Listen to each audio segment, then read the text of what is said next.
அன்பு நேயர்களே, அருள்வாக்கு என்றாலே நாம் சொல்லும் வார்த்தைகளால் நன்மை விளைகிறது என்றால் அந்த வார்த்தையில் தெய்வம் குடிகொண்டு இருக்கும். ஜாதகம் பலித்தாலும் ஆருடம் பலித்தாலும் இன்னும் அனைத்து வழிகளிலும் இறையடியார்கள் சொல்வது பலித்தாலும் சொல்வது அவர்களால் இருக்காது. தெய்வங்கள் அவர்கள் உள்ளிருந்து பேசும், செய்ய வைக்கும். கடவுளின் அருளால் வருவதால் அருள்வாக்கு என்று சொல்லலாம். வருவதை முன்கூட்டி உணர்த்தும், காத்து கொள்வதற்கு வழிகாட்டும்.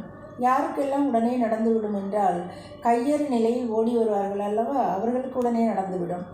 அடியேனுடைய அனுபவத்தில் சொல்வது என்னவென்றால், லாட்டரி போன்ற விஷயங்களை, அரசியல் சம்பந்தப்பட்ட விஷயங்களையோ கேட்டால் அன்னையிடமிருந்து பதிலே வராது. எப்படி என்றால், பவானி அம்மன் ஆலயம் கட்டுவதற்கு எண்ணம் வந்து 3 முறை லாட்டரி டிக்கெட் வாங்கினேன். அப்பொழுது திருவனந்தபுரத்தில் ஒருவரிடம் இருந்தேன். மிகவும் பத்மநாபனை மனமுருகி வேண்டிக் கொண்டேன். விழுந்தால் இப்படி கட்டலாம், அப்படி கட்டலாம் என்ற எண்ணம் வேறு, அன்னை வேறு பாலாலயத்தில் பல வருடங்களாய் கிடக்கிறாள் என்ற ஆதங்கம்தான். ஆனால் பரிசு கிடைக்கவில்லை. மாறாக பக்தர்களிடமிருந்து நன்கொடைகள் நிறைய கிடைத்தன.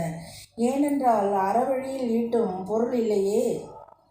அரசியலை பற்றியும் அம்மா வாய் திறக்கவே மாட்டாள். நிறைய முறை பரிசோதனை செய்து பார்த்தே சொல்கின்றேன். அருள் வாக்கில் சொல்ல முடியாத விஷயங்களை நல்ல ஜோதிடர்கள் சொல்லிவிடுவார்கள். ஜாதகரின் நேரம் ஓரளவு சரியாக இருக்க வேண்டும். அதைவிட முக்கியம், ஜோதிடரும் அருள்வாக்கு சொல்வோரும் மிகச்சரியாக இருக்க வேண்டும். இவைகள் அனைத்திற்கும் உள்ள தூய்மையே முதல் காரணமாக இருக்க வேண்டும். அருள் வாக்கிற்கும் ஜோதிடம் இரண்டிற்குமே